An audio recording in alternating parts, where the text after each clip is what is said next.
I would like to welcome everyone to the Union City Station District Specific Plan Community Meeting. Today we're going to be talking about alternatives for this area.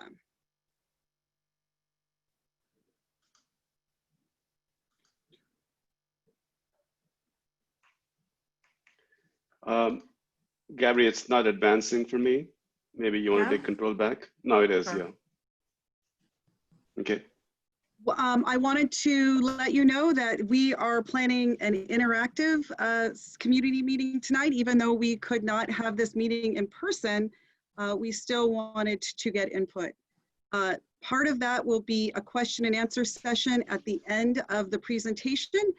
We ask that you add your questions to the Q&A box at the bottom of your screen, and then we'll get to those. Also, during the presentation, we will be having some polling questions.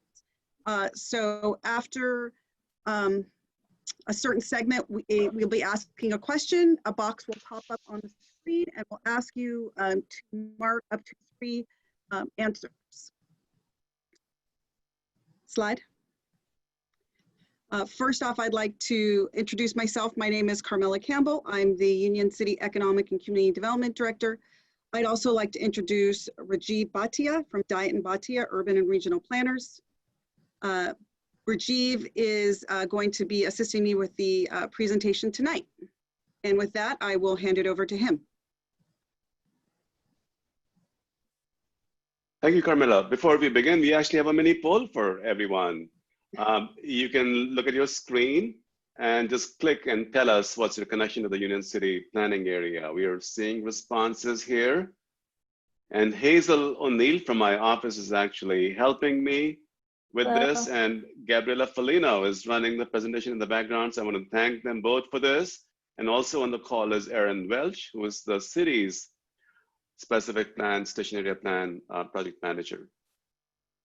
So we have quite a few attendees now. Our attendance is increasing. We have almost 20 participants here. So I think most people have responded, right? Great. Hazel, you want to read aloud as to what you're seeing? I think everyone can see.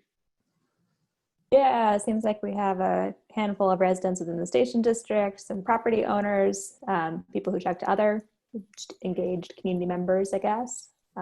Thank you for voting. Yeah, well, thank you, especially the others. I hope you'll enjoy, what we have to present here. So moving on, and should I close this one here? Gabriela, you want to just take control of the screen and then, because it's not advancing for me. So I just want to talk to you briefly about what we'll be doing here. We'll talk about the project schedule and a background. I'll give you a quick overview, then talk to you about the overall vision and guiding principles. And then Carmela is actually going to walk you through some alternatives and strategies for individual areas. We'll talk about some of the engagement activities we have, including the online survey that's up on the project website. And lastly, as Carmela mentioned, we'll have a Q&A session. Next slide. So in terms of the overall project schedule, we've been actually at this for almost about a year now. In terms of the major activities we have completed includes an analysis of existing conditions, which comprehensively looks at the variety of conditions we have in the station area, including land use, urban design, transportation, environmental resources, and also from a market perspective, what's viable and what's not viable. So all that was done and mapped. We did some initial outreach activities. We spoke to several stakeholders, including property owners, residents. And now where we are in the process is that we are developing plan alternatives in conjunction with a citizens advisory committee that was appointed by the city council. So we've been working closely with the CAC. And following these alternatives, we will be creating an overall preferred plan, which will then form the basis for the draft specific plan itself, and then there will be a full environmental impact report on the plan. Next slide. And so I just want to alert you to where some of these reference documents are. They're on the city's website. The city actually fairly recently, just about 6 months ago, actually completed a brand new general plan. It's the 2040 general plan for the city. And that sets the stage for our station district specific plan. So in the overall hierarchy, the general plan is at the top. Then we have the specific plan, and then everything within our specific plan area has to be consistent.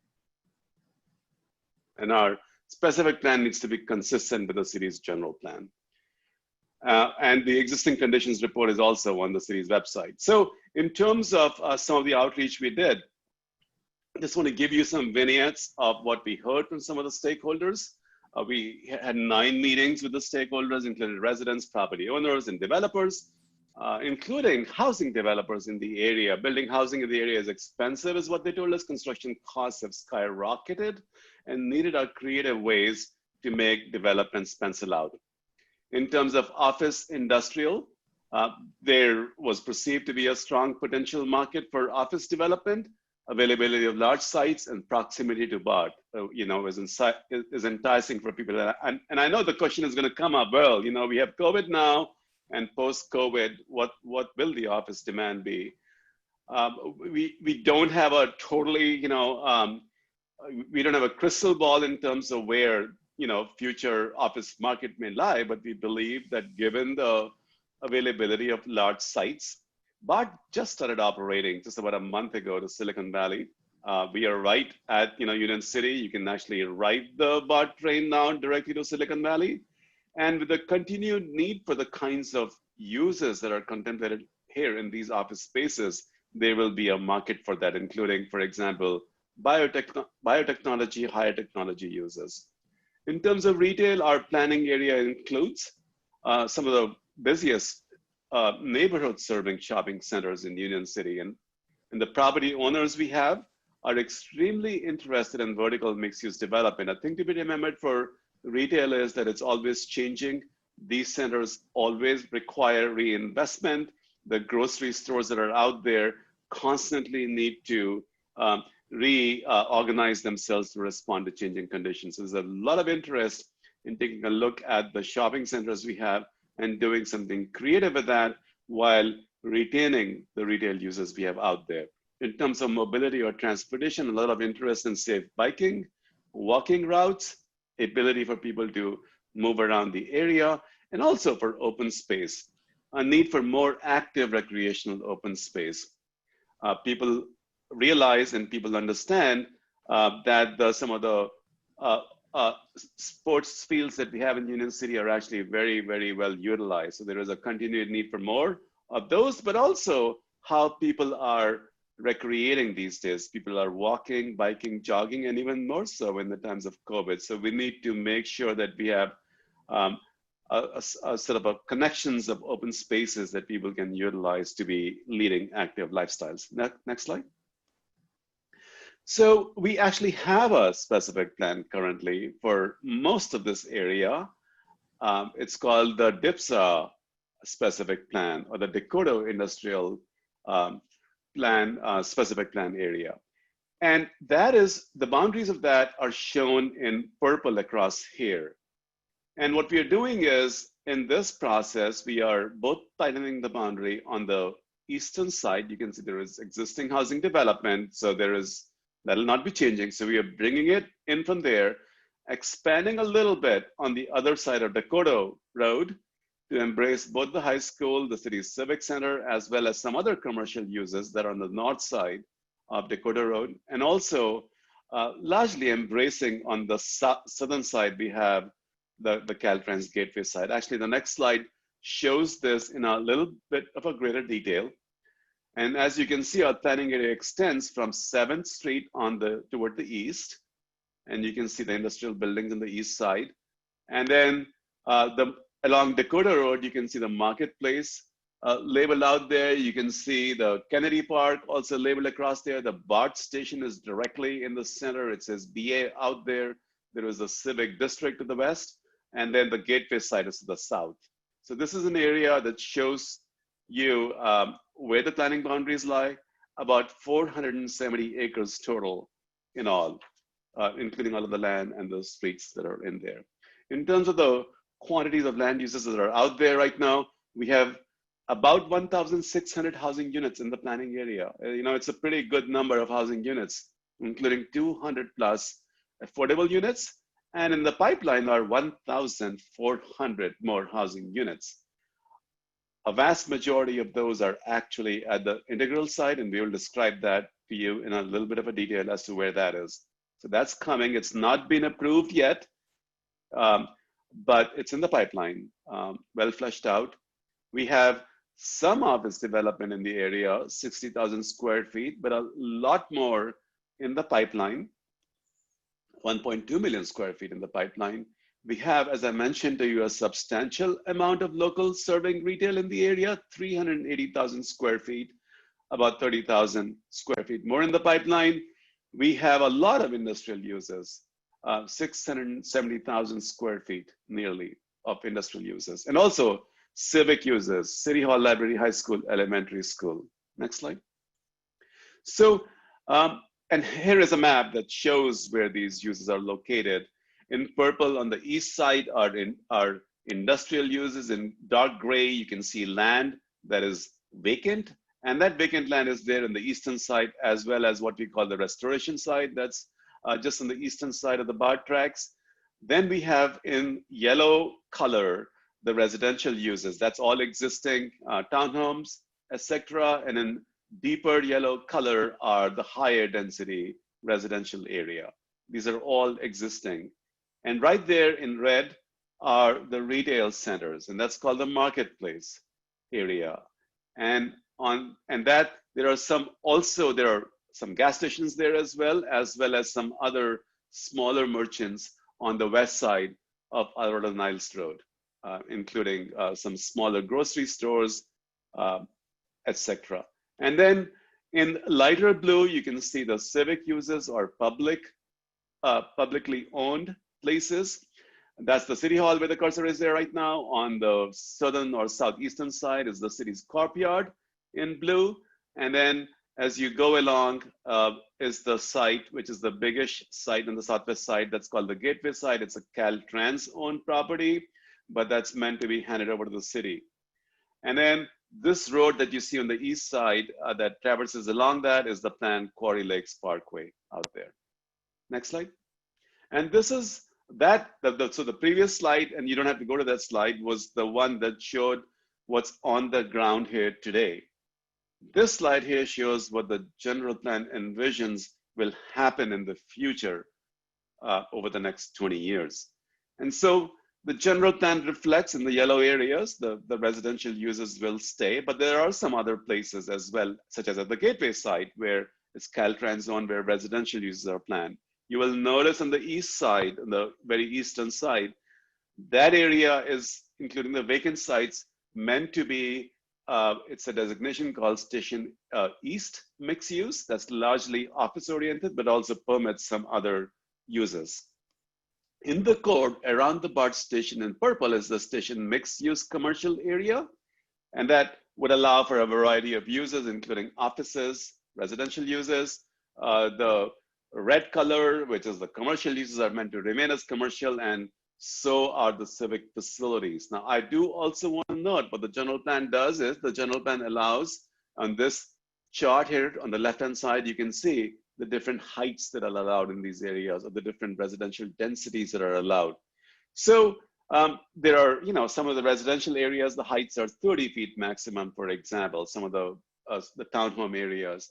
But I also want to point out that in Station East and in some other areas, taller buildings are allowed up to 100 feet, for example, with a conditional use permit in the area that shows as pink out there, and pretty high, up to 160 feet actually in the area that's dark purple, the deep purple color, over there with densities approaching 165 units per acre.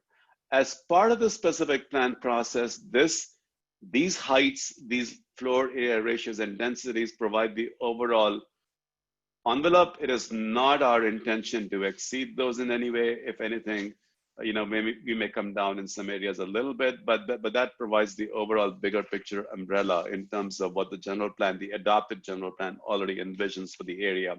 So based on the outreach we did initially, the stakeholder meetings, brainstorming with our decision makers, with the CAC, we developed what are called the draft vision and guiding principles.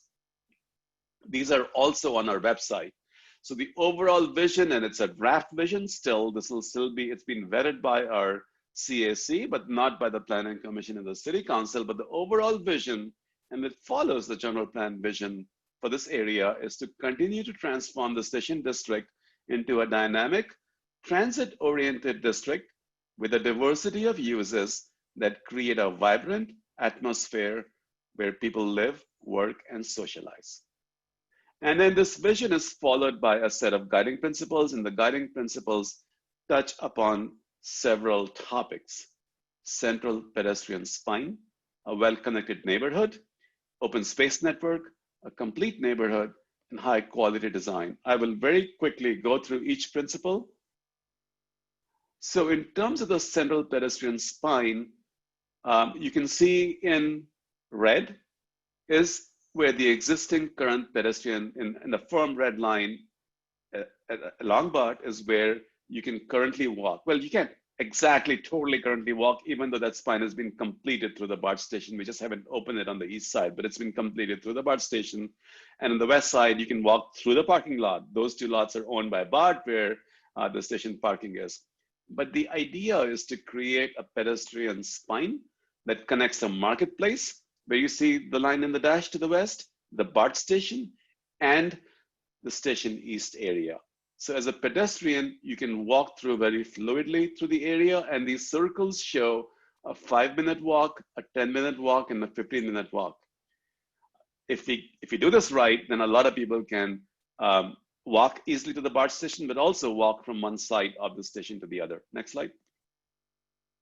A well-connected neighborhood. So picking up on the theme of making the east-west connection would be a network of streets, sidewalks, bicycle lanes, and pathways, and multi-use trails, and generally the notion of creating shorter blocks to enhance connectivity in the area. On the very northeast portion of the planning area, that grid that you see is actually reflected as the street grid for the integral development that's coming through the development approval process. So it shows you that it's feasible to think of shorter blocks, divvying up as we think of these bigger industrial sites that are already developed, new streets, new connections, new pedestrian connections would be introduced and provide this overall a robust network of connections, pedestrian, bike, and in some instances, brand new streets as well. Next slide. And just to show you how the walkshed would change. By walkshed, we mean how long it takes for a human being, for a normal person to walk the distance. So in the deepest, darkest color in the center is a 5-minute walkshed centered at the BART station. This is using actual pathways that a person would walk across. It's not just a circle, it's looking at the actual streets that exist out there today and anticipating the opening of the east side of the connection that currently exists at the BART station. So that's the 5 minutes, then we have a 10-minute area, and then a 15-minute area.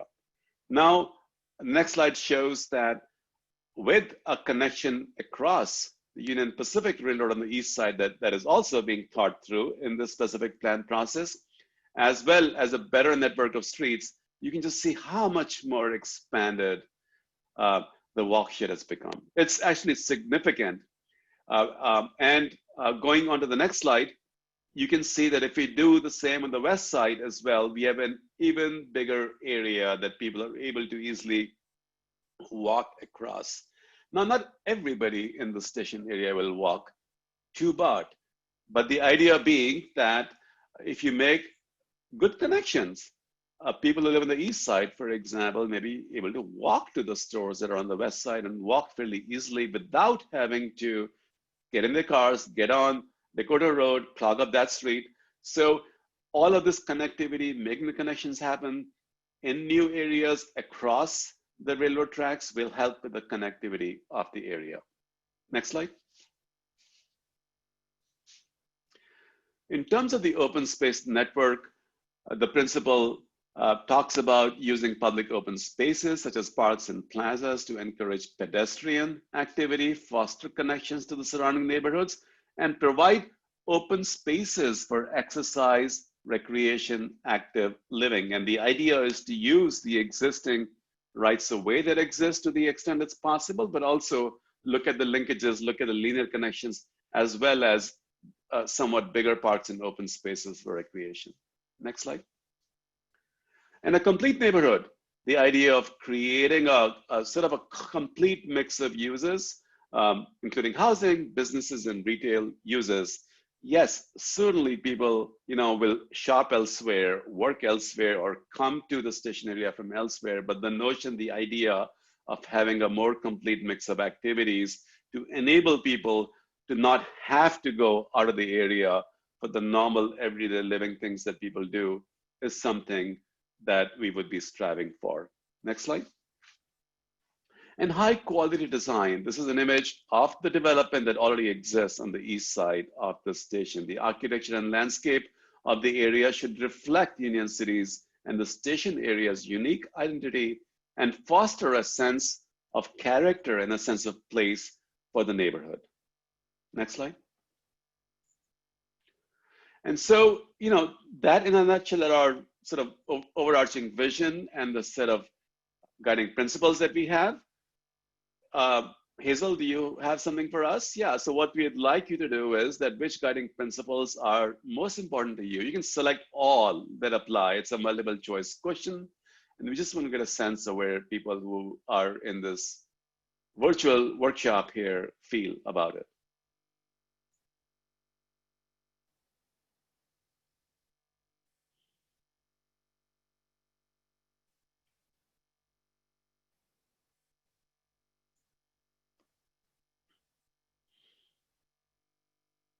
How about just 20 seconds more?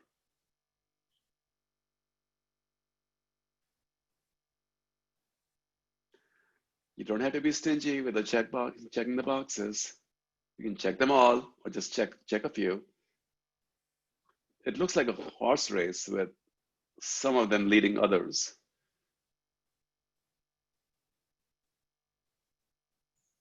I think just, okay, 10 more seconds, guys.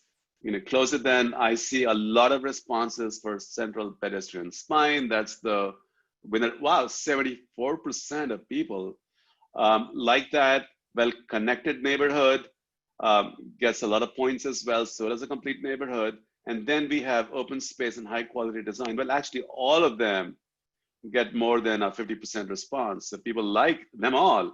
But clearly the notion of a connectivity and having a central pedestrian spine are like the big winners out there, as well as the complete mix of uses that we talked about. So on to the next slide after that. So I'm going to turn this over to Carmela now, and she's going to walk us through the different areas that we have and what some of the proposals are. We can turn the poll screen off if we would like. Carmela? Thank you, Rajiv. Following up on what Rajiv discussed, the city adopted a general plan update in December 2019. At that time, there was a lot of discussion regarding the Station District area.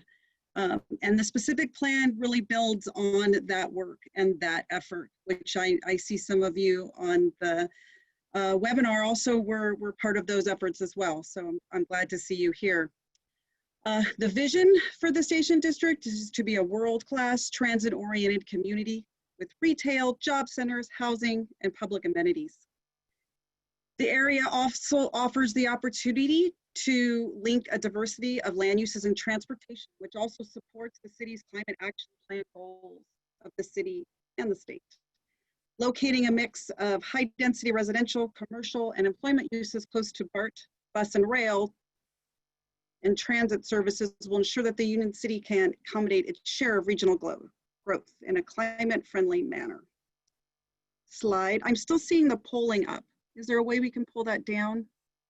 So you will need to manually close that. Got it. Yeah, so anyone who sees the polling thing will have to close that yourself. Got it. because it's something that opens up, and that goes for attendees as well. Just take your cursor and click that Got it. off. Done. Thanks. So before we start talking about our first sub area, I want to let folks know we are getting some questions in our question and answer. So I'm going to try to respond to those as we go through the PowerPoint. And if not, we'll get them at the end. So first off, I wanted to talk about the core station district area, and we call it the core because it's the area surrounding our intermodal station. We call it an intermodal station. We used to call it a BART station way back when, but we refer to it as the intermodal station now because it does provide bus access, UC Transit, AC Transit, and Dumbarton Express. It's a bus hub, and there is opportunity for connections to future passenger rail, such as ACE and Dumbarton Rail, future Dumbarton Rail. The core station district, as I said, it surrounds the intermodal station. It's bounded by Dakota Road, Cheeves Way, Union Square, and the Flood Control District Channel. Thanks. Here we have some photos here. Thank you. Through the general plan update, we actually expanded this area to include what we call the restoration site, which we'll talk about in a little bit. Gabrielle, can you go back up to the photos? So here's some photos of what's currently developed in the station district. We have new apartments along the pedestrian spine. We have our existing project here, Station Center, showing our very Instagrammable pyramid, as well as one of my favorite murals in the city, showing actually it's got an interesting story. The artist came to the site and visited the site when it was being developed, when construction was happening, and she walked into this area and it was completely scraped, but there were a few flowers that were still growing, and that was kind of her inspiration for this mural. Also about the mural, it's kind of macro and micro. Macro because it extends the length of the building, but if you actually go out there and look at the bottom, there are, in the roots, there is welcome in many different languages. And the artist actually had residents of the project help out with that. So those are some photos of what's existing in the station district. We also have a photo of some proposed development. This is part of a project referred to as Union 1.2, and it includes new office development, which I'll show where that's located on a future slide. Slide. We have some additional photos of the area. This is farther south as you head down 11th. We have the restoration site. We have where is the future connection to Quarry Lakes Parkway, which I'll talk about in a little bit. We also have photos of our existing townhome development, Pacific Terrace. Slide.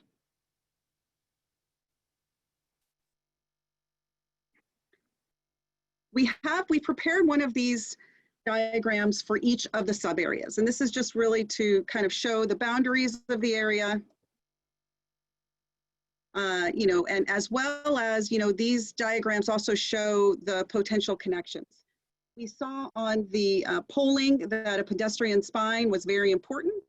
The concept of the pedestrian spine actually did originate in the core station district area. We do have a portion of that starting on the east side of 11th, heading towards the railroad tracks, towards Cheeves Way. And the goal is to have that extend to the west side through the BART station. This project has been in process for a while. It's a priority for the city. We actually overcame a milestone recently, which was we got approval from UPRR. We got what we needed from them, the railroad, in order to do the crossing. So that project is underway. We anticipate opening up the backside of BART and making this connection through the front side to the adjacent marketplace area. We plan for that to be, the goal is late 2021 or early 2022. Also, what has occurred in the BART station is the city has already worked with BART to install a free pass-through.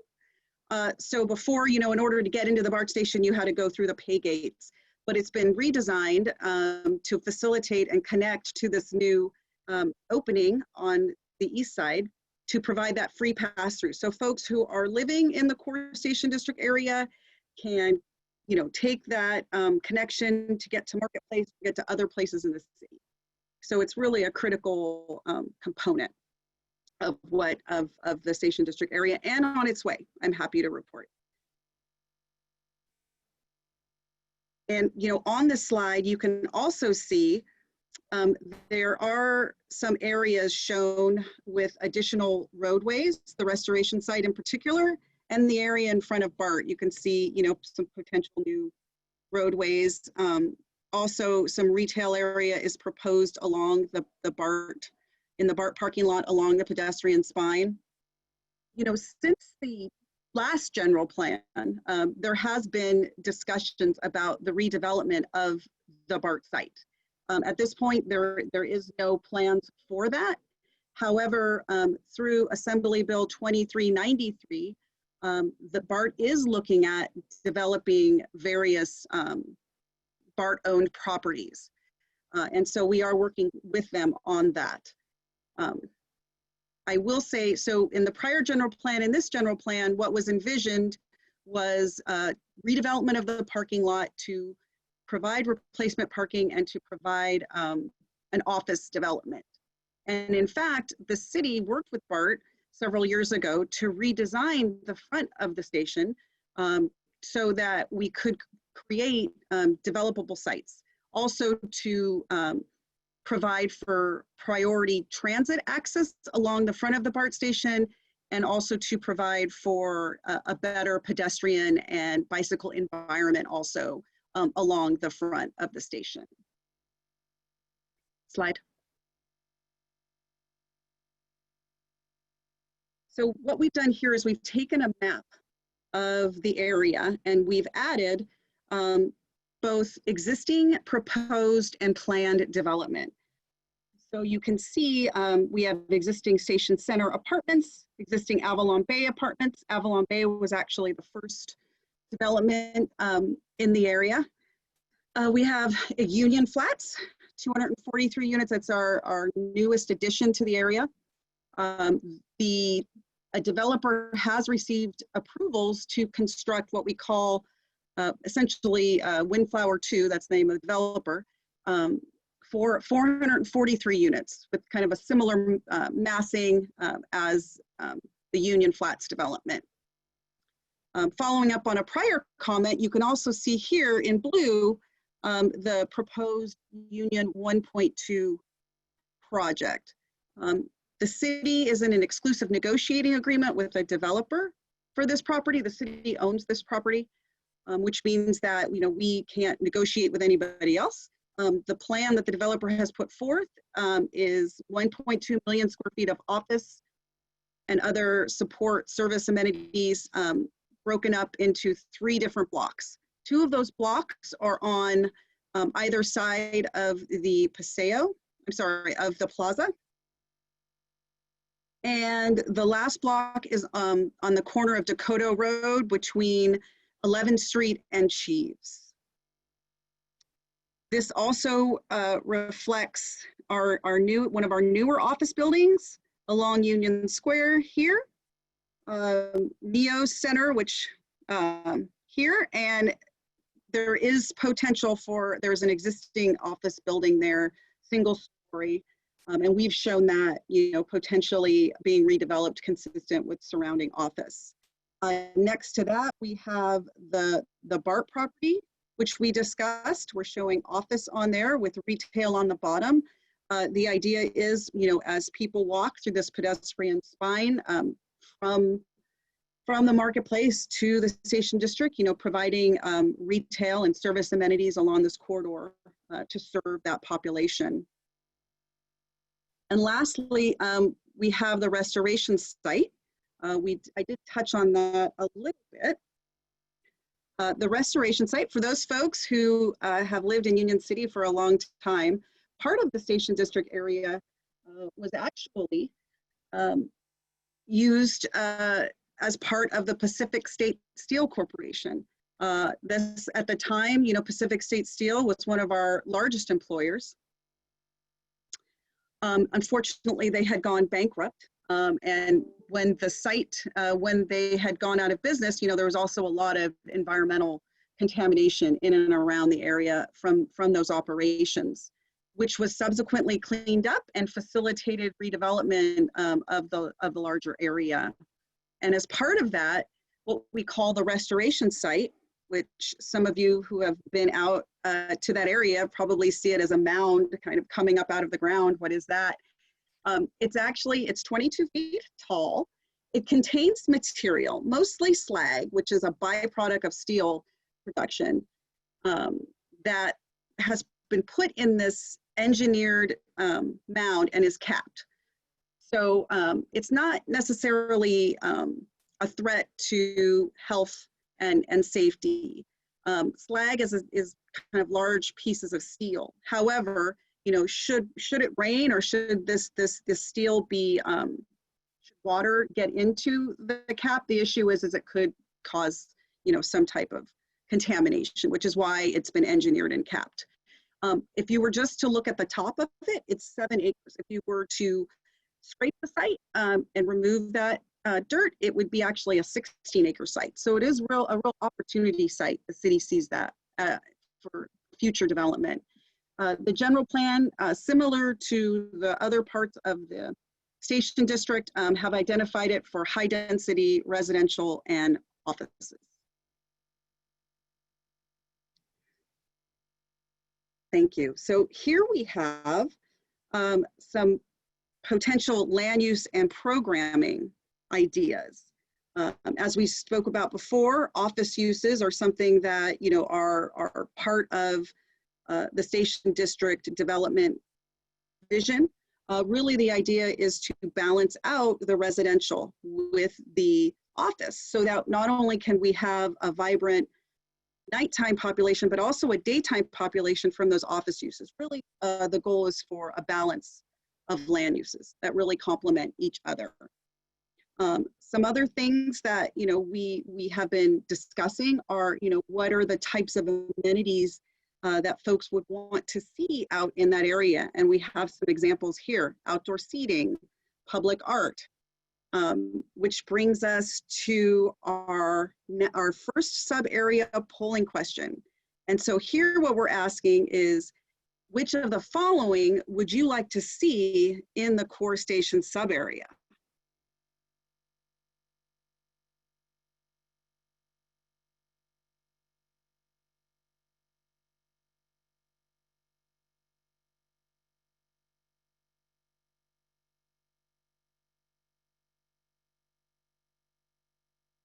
So far, the top answer is enhanced pedestrian and bicycle connections to BART and the surrounding community. So once again, I think what we're seeing is, what we're hearing from this polling is, the need for these connections and the importance of these connections. Coming in second, also a balance of land uses, which is consistent with the vision for the core Station District area. Great. And so with that, we can move on to the next, with the winner being enhanced pedestrian and bicycle connections. Next, we'll move on to the Station East area. The Station East area, formerly referred to as the Dakota Industrial Park, is located northeast of the core Station District.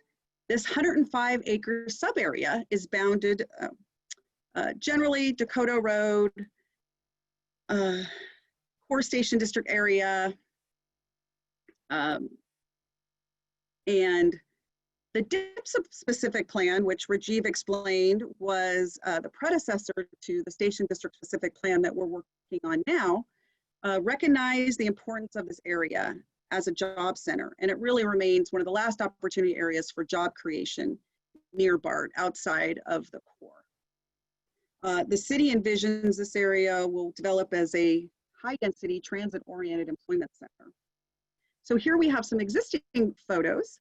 As I said before, formerly referred to as the Dakota Industrial Park. So what we have out there is a lot of existing industrial uses.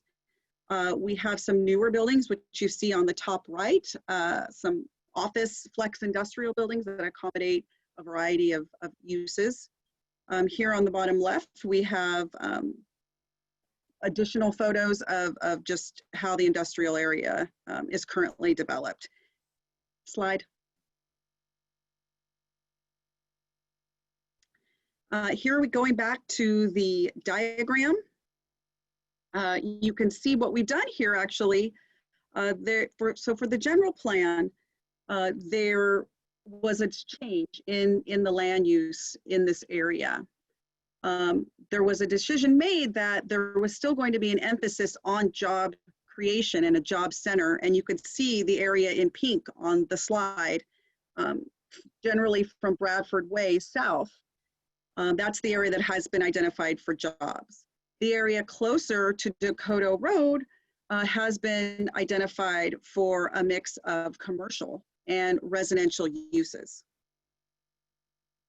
This specifically, you could see that there's some detail here.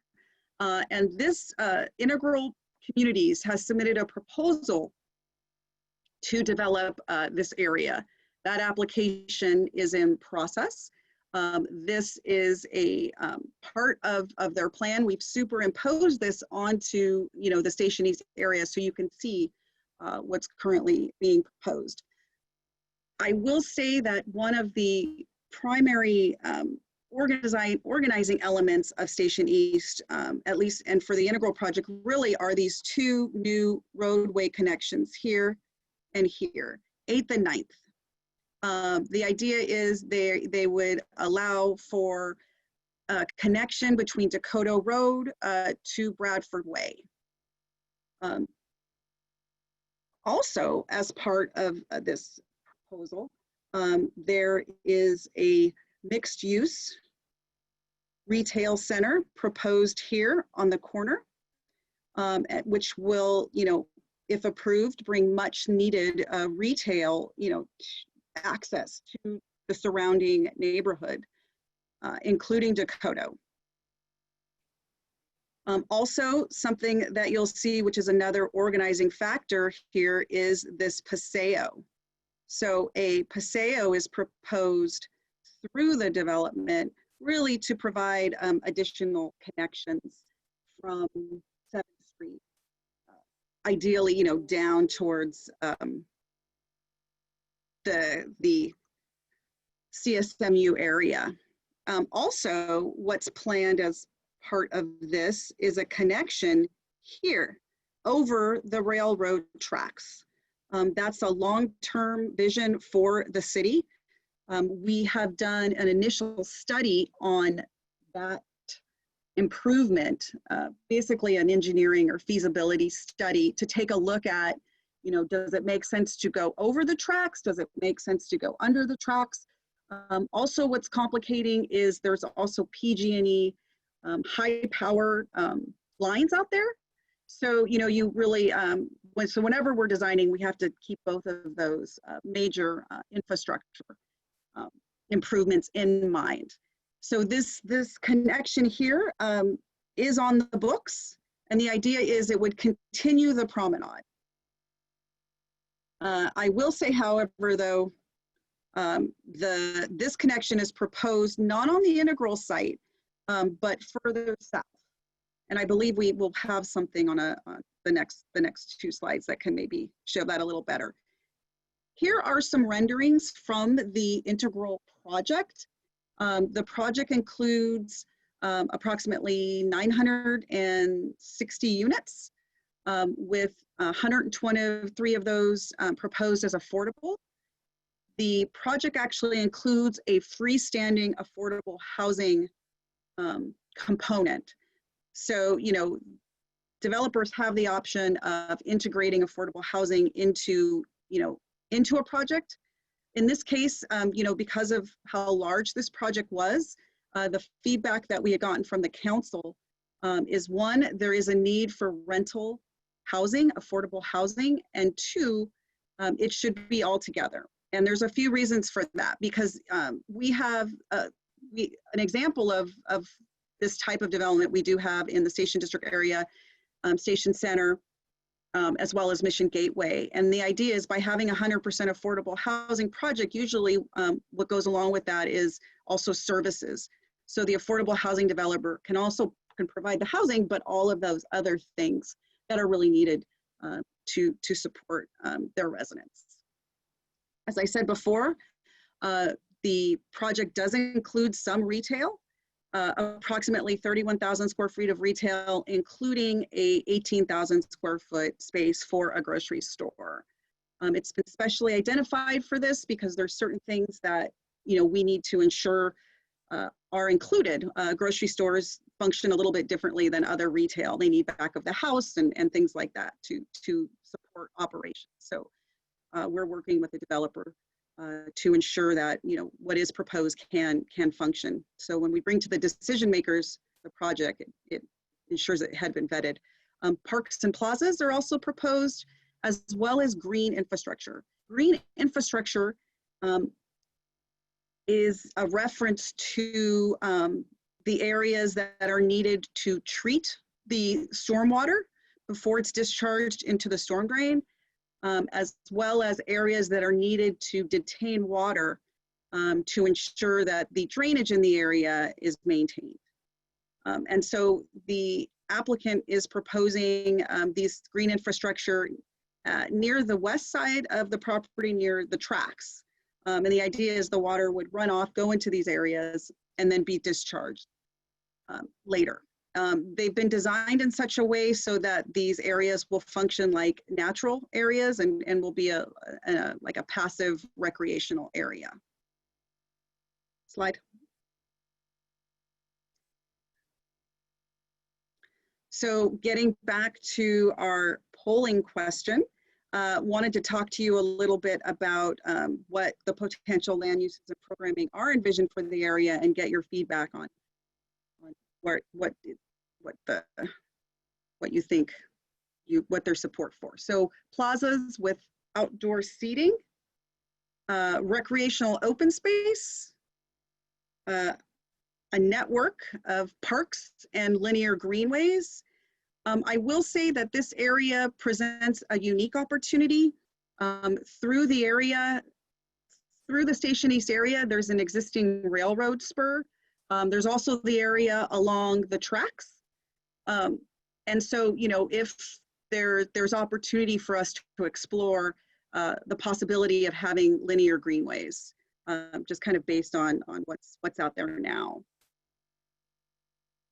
So the voting is coming in.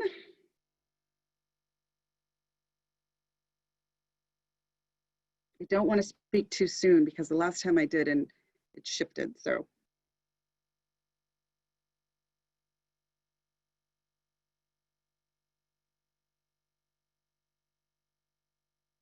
Looks like only about half of the participants have voted, so encouraging anyone who hasn't. Yeah. We'll wait a minute. We'll make sure everyone has an opportunity to vote.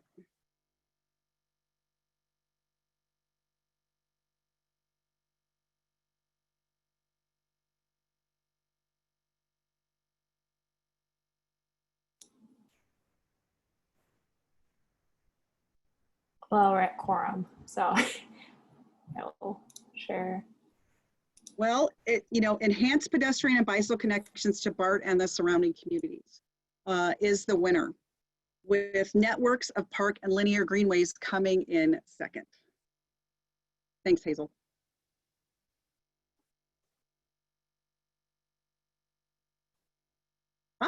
This is actually the slide I was looking for. So I wanted to just point out here some of those things that I was talking about in the prior slides.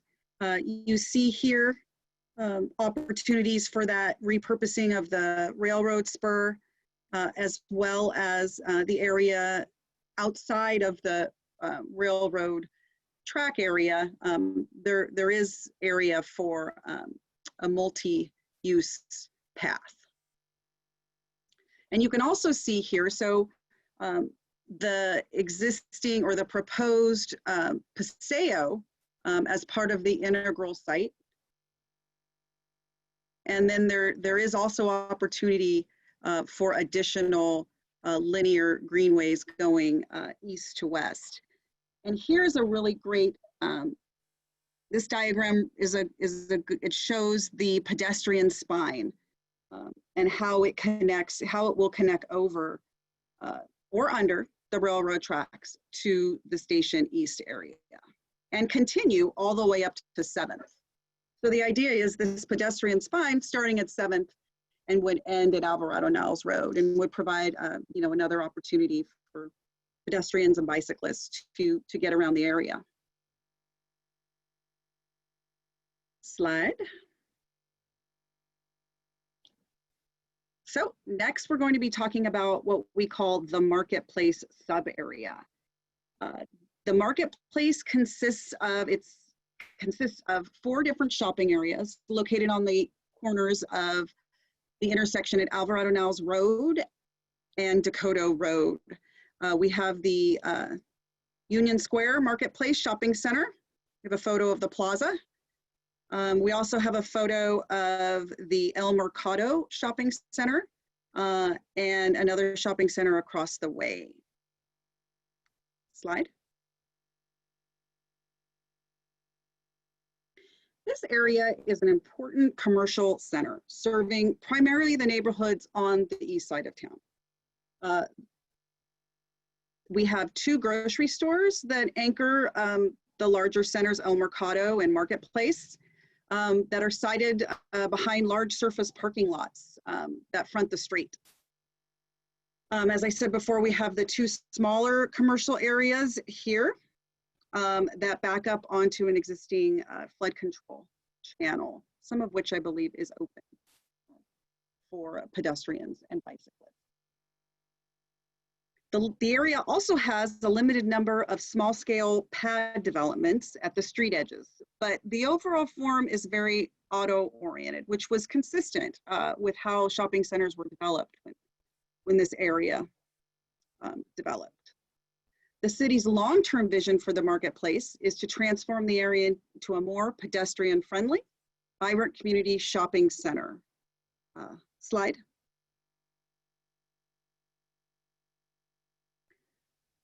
That not only meets the retail needs of residents and employees, but also serves as a central community gathering place and is well integrated into the Station District area. The idea behind this is to really just show, and with the other slides, is just to show those potential connections. Because we don't know, for example, this area has a lot of different property owners and landowners. So, we're not exactly sure if or when, the area is going to redevelop. But by having guidance in the specific plan, we can ensure that the vision is being implemented, whether the entire area redevelops or just a portion. And really what we're trying to do here is just provide additional connectivity. Part of, the inspiration for us looking at this area a little differently was we were approached by one of the shopping center owners about the desire to intensify the development, maybe looking at a mixed use model, possibly, transitioning these surface parking lots into a parking garage and then having additional area to develop. I will say this area, very low vacancy, very, very well-liked, well-used. So, and it's got a great mix of different restaurants and retail, and we don't want to lose that. I know it's also important to the community. So the idea would be, how can we, move forward, still, maintain the things that the community likes best, but at the same time, be able to, utilize land uses more efficiently and try to incorporate more connections and more gathering spaces. So, the types of land uses that that are appropriate for this area could be housing above retail along the pedestrian spine, office uses. In terms of, programming, the opportunity for farmers markets or, night markets. Also, here we have a gathering space. So getting to the polling question, which of the following would you like to see in the marketplace sub area? So we have a few things focused on, we have connections, public realm improvements, or potentially a change in the urban form by locating those buildings closer to the street, getting rid of those parking lots, and adding mixed use.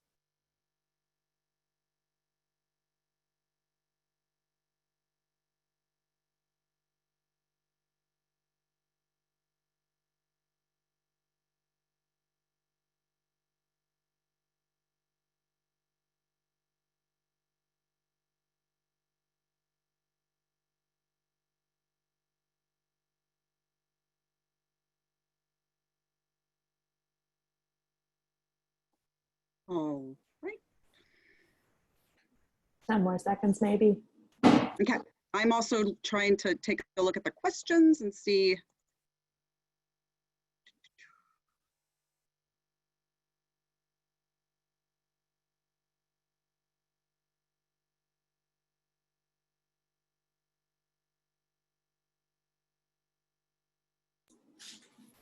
All right.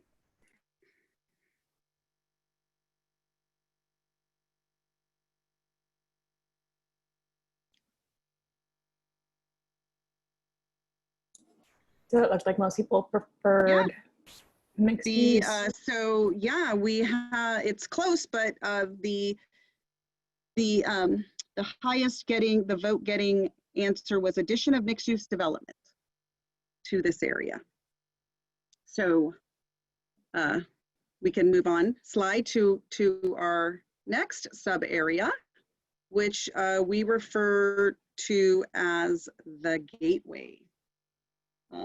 The gateway site, currently developed, we have some existing industrial commercial uses to the right of Alvarado Pinellas Road.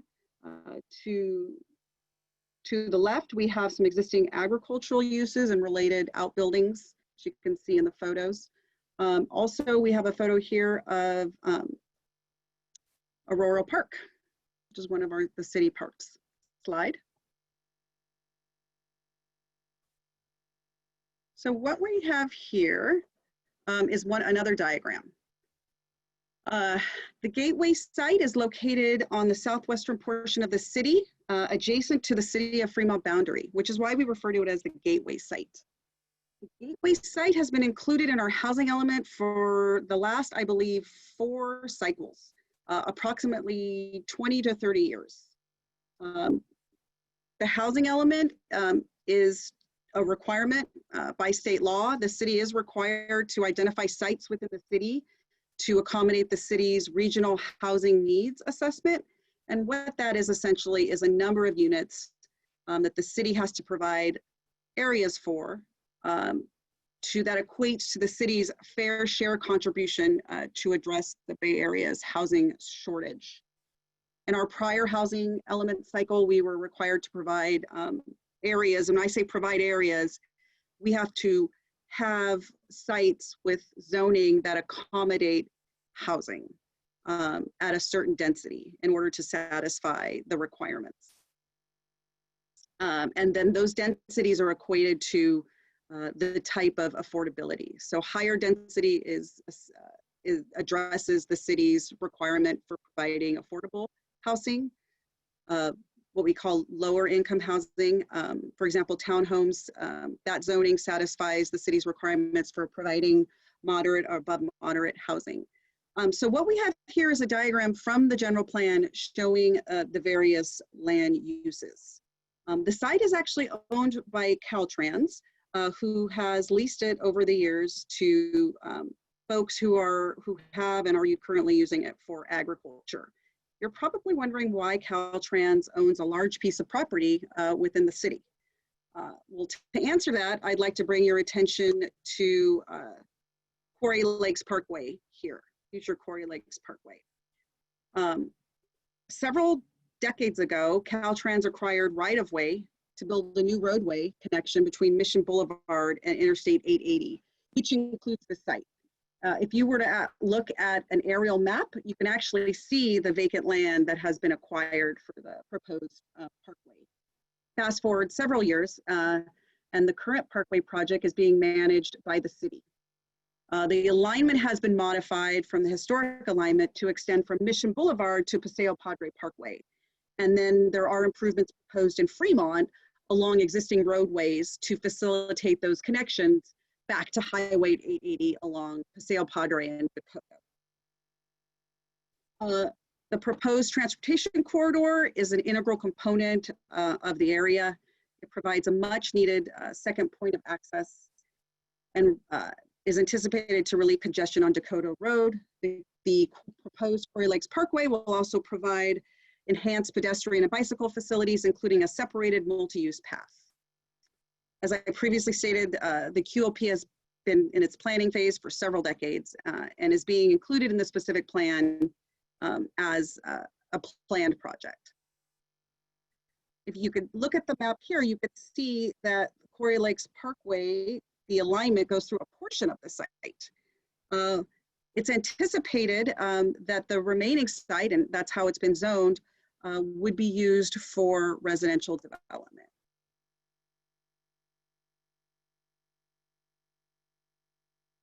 As the city has taken over management of the project, they'll also be acquiring the property from Caltrans. The city will be issuing a request for proposals in the coming months to bring a developer on board to develop housing on the site, consistent with the housing element and the general plan vision for this area. Over time, the types of housing that have been identified for the site have evolved. The current general plan anticipates a total of 300 units with a mix of townhomes and higher density housing, similar to the density you'd see in the Station District area.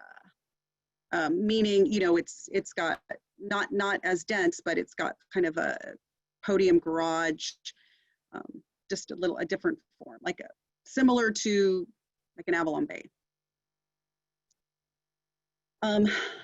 There's also a small portion of the commercial across Alvaro Niles Road, like I said, which currently developed with a variety of uses, including RV parking.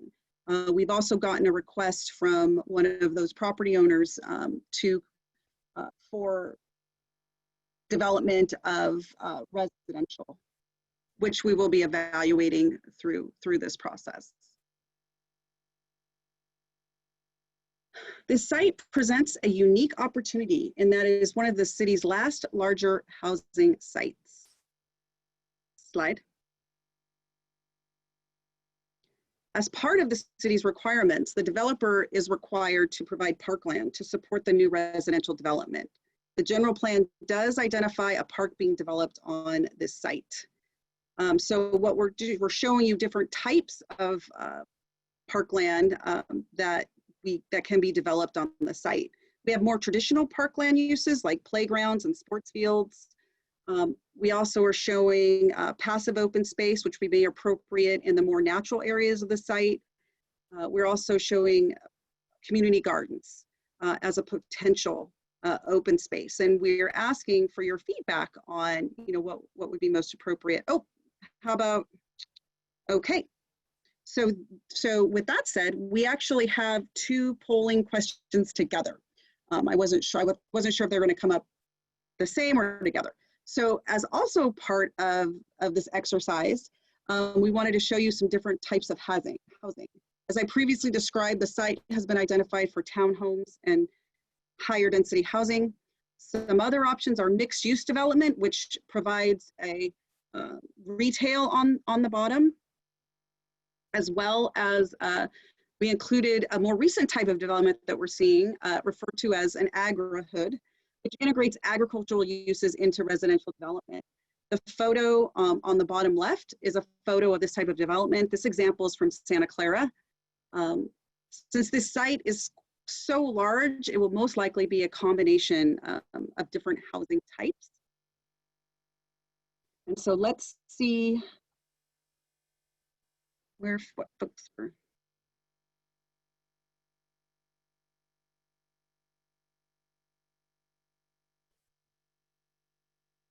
So for what type of development would you like to see in the Gateway sub-area? 50% for the agri-hood. And then for the number 2, I actually, see if I can scroll down.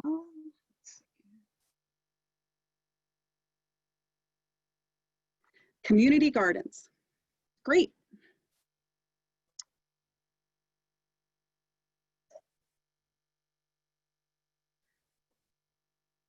So the last sub area we wanted to talk about tonight is what we call the Civic Center. You know, in prior discussions regarding the Station District, we hadn't really considered the Civic Center as part of that. But, you know, through the general plan process, you know, we realized the importance of this area and the importance of connecting it to the greater Station District area.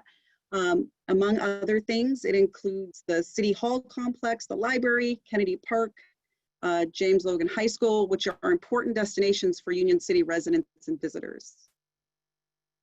Although there is no significant redevelopment proposed in this sub-area, we wanted to get your feedback on what community members are interested in seeing in this area. I believe there's my photos of the different types of uses that are currently here. Slide. And here are some options for facilities and potential programming priorities. We have improvements to the library. Also, you know, increasing public space, enhancing the public space, improvements to our skate park, newer improved City Hall and Senior Center facilities, better walking and bicycle connections, cultural programming, civic events and activities, you know, working with James Logan High on shared use agreements, being able to utilize, you know, more of their lands, affordable supportive housing, programming suggestions for existing spaces, and public art.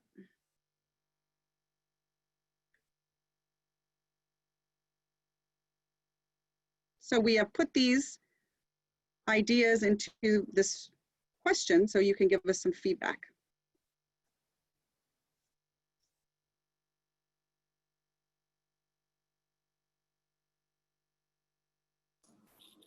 If you scroll down also, you can see more of them. I'm sure people are aware, but clarifying for anyone who doesn't know. Public art is that as far as I can go. Okay.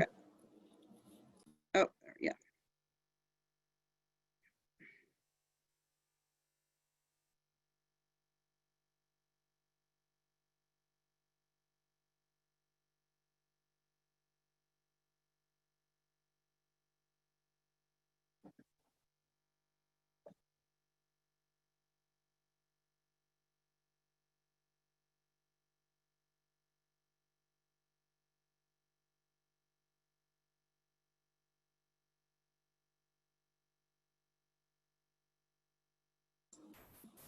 Ten more seconds for anyone who hasn't voted yet.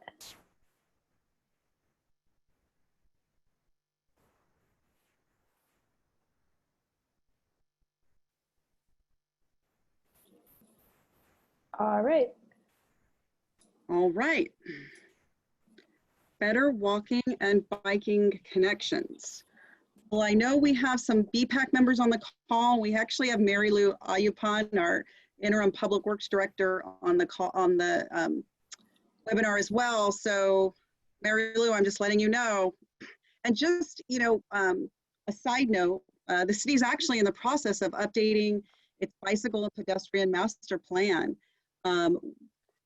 These efforts are related in that, you know, what comes out of that plan we will fold into the specific plan update, and any, you know, feedback or ideas coming out of the specific plan update, we will also, you know, be folding into the bike and ped master plan.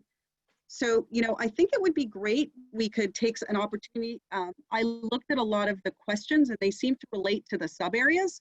So maybe this is an opportunity for us to go through those. I know Aaron Welsh, who's assisting the city on this with management of the specific plan, has answered several of the questions. But I don't know, Aaron, would you like to go over those, the ones that are? Sure. So I answered the ones that I felt we could answer directly. Left the hard ones Okay. for you and others to answer verbally. So I think we've got, let's see, we've got Maybe 8 we or could go 9 through open questions, and yeah. maybe we could just go through them. And then if people have follow-up questions, or if I didn't answer them sufficiently by typing, we've got about 15 of those that I already answered just on dates and times and things like that. We could go through those as well, kind of as you and Rajiv think best. There are several actually questions. There are about 3 of them about the central spine as to how that'll be active. Are there destinations along those and so on? So Carmela, you want to take a stab at that, or maybe I can talk about that a little bit. Yeah, go for it. Yeah. Yeah. So let's see. I'm just looking for those. Yeah, one of those is how are you going to make it more walkable? Then somebody said the spine has no destinations and using the existing right of way via roads is not ideal. Can we not consider Quarry Lakes Parkway and use this area as a class 1 pathway to open space?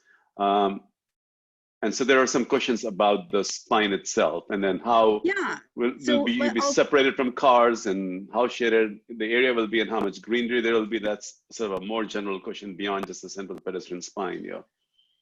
So the pedestrian spine is for pedestrians and bicyclists only. There's not going to be and it will be separated from cars, similar to how it is now in the Core Station District area, where on both sides there's typically land uses that buffer it from the surrounding streets. Let's see. And in terms of activating the sort of the central spine, our goal is to make sure we don't want to over retail the area. So there are certain, as it goes to the BART property, as we make connections to the marketplace, certainly we'll look for opportunities as there is more housing in the area to add restaurants, cafes, and so on. At the same time, we recognize it's very easy for us to over prescribe the requirements for having retail. And you can see that along the wildfire projects, for example, on the east side, it's hard for the developer to fill in those spaces with retail. So we want to be cautious about how much retail to require, but there are other ways of making sure that the buildings, even if they don't have retail, face the street really well, that there are entryways from the street to the building. So if you have a housing development, you would expect the front of the housing to face the central pedestrian spine, for example, or the street that runs along with that. Just paying more attention to the fact that there'll be people walking on those streets and not for the buildings to not turn their backs onto that. The net for the connection to be shaded as well. And I think there was another question, I think Mandeep or somebody had a question about how are you going to have how much shaded, how much greenery. It was not exactly sure what that related to, whether it was just the spine or, yeah, it actually related to the spine. Yeah, it'll be green. And I think Carmela showed you an image of the paseo that we had previously that the developer was proposing. We've actually been working very hard with the integral developer to get those paseos in. And I think you will find some of the same ideas carried through in the pedestrian spine as well. There'll be a greenway. It'll have trees providing shade and so it's comfortable for people to walk in. Even maybe places for people to sit down, enjoy some benches and linger, on those places, at those places. Sort of like what the promenade is currently out there. The promenade I know has palm trees. It doesn't provide as much shade necessarily. It's a beautiful place. And we certainly will be cautious of the fact that there will be many more people traversing this area and walking. So that'll be our intent, to create a very handsome street that people can enjoy being on, and they'll want to take that street, and that's fine, just to, when they have even when they have a choice to do something else. Yeah. Let's see, what other questions are out there? Is there any way that lists the net increase, decrease in each type of land use under the general plan? Well, the general plan has already been done. We will be providing later on how much development will be resulting from what we have planned in the area, but we are not planning on exceeding anything that's been in the general plan. So we're trying to stay with the overall program of the general plan. There may be a few adjustments here and there. For example, the general plan did not envision mixed use development at the marketplace. It envisioned that area remaining in commercial uses.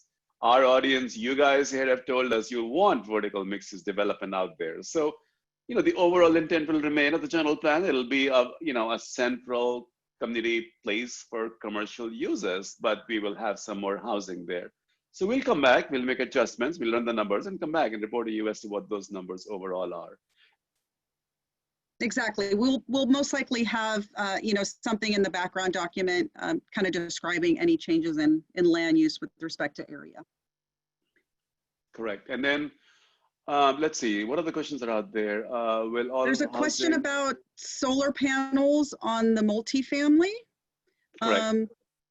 That actually, I believe, is a new building code requirement in the latest building code that went into effect in January 1st, 2020.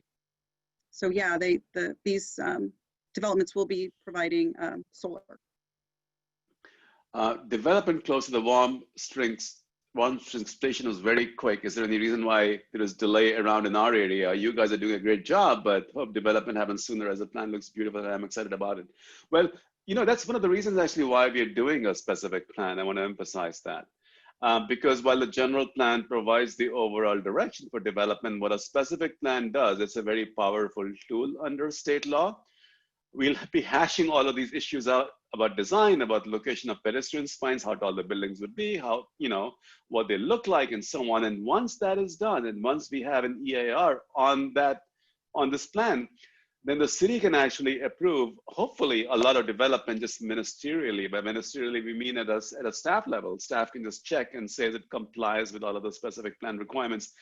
That can really make for expeditious development. It's the thing that happened at Warm Springs. It's the thing that happened in Milpitas as well. They also have a specific plan around their station area.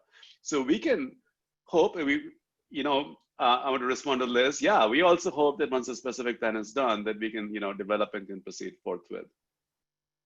What's the timeline for developing the specific plan and when should it be finished? Erin, you want to respond to that? You're muted. Repeat that, Rajiv. I was frantically typing. What's the timeline for developing the specific plan and when would it be finished? Sure. So I think right now we're in a phase of work where we're going out to the community through this meeting here, as well as to the Planning Commission and City Council to get a sense for the overall direction and some of the alternatives where we have to make decisions. And then into the fall and towards the end of the year, we'll be working to, I guess, analyze and consolidate all that input and create some more detail for each of the sub areas as well as the plan overall. So I think, let's see, the latest schedule, probably towards the end of the year, we're looking to have an internal draft and then we might have a public draft a little bit after that. And we would probably have a second community meeting and look for adoption later next year once the environmental impact report is completed. So that's the rough schedule and path ahead of where we're headed.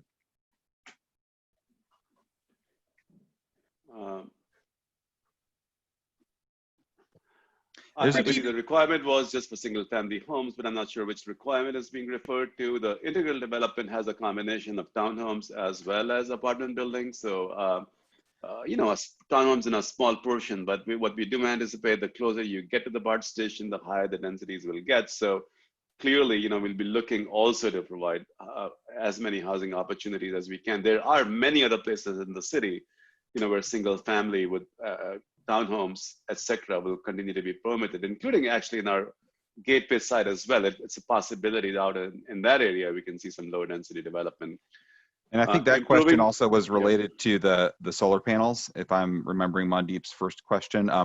So yeah, that's correct. So Cal Green, the state building code, dictates a lot of the base green building features that would go into construction. But I think Mandeep's point is just that the requirement would be for just single family homes for CalGreen, but not apartment buildings. So Mhm. we'll check that actually in terms of the base building code, what's required or not required. It's kind of being updated frequently. And so it's a good comment just in terms of green building and sustainability for this area specifically and then citywide.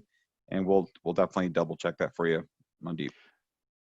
Children has a question. Is there any plan or update on the Dumbarton Bridge train connecting to Union City, Bud? Carmela, that's for you.